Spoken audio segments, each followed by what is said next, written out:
மறுபடியும் விடிஞ்சிருச்சா? என்னத்த சமைப்பேன்? இன்னைக்கு நான் என்னத்த சமைப்பேன்?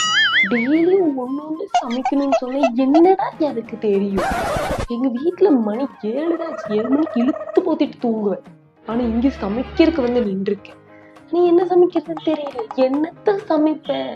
சாம்பார் வச்சா இது என்ன சாம்பாரா ரசமா இருக்கு. ரசத்தை வச்சா இன்னைக்கு ரசமான்னு கேக்குறாங்க. என்ன பொரியல் பண்றது? எனக்கு பொரியல் எப்படி பண்றதுன்னு தெரியாதே. களி சாப்பாடு வச்சா காலையிலேயே சாப்பாடு வைக்கிறியான்னு கேக்குறேன். என்ன டிஃபன் செய்யறது? தோசை. எப்ப பார்த்தாலும் தோசையான்னு கேக்குறாங்க. இட்லி செஞ்சா பிடிக்காது. பணியாரம் செஞ்சா என்ன பணியாரம் இட்லி சைஸ்ல இருக்குங்கிற. இது வேற ஒண்ணு. தண்டத்துக்கு வீட்டுல ஒண்ணு வளர்த்தி விட்டுட்டு இதுக்கு சாப்பாடு போடணும் அப்பப்போ, இதுக்கு தலை சீவிடணும் அப்பப்போ. கல்யாணம் பண்ணும்போது சந்தோஷமா இருந்துச்சு.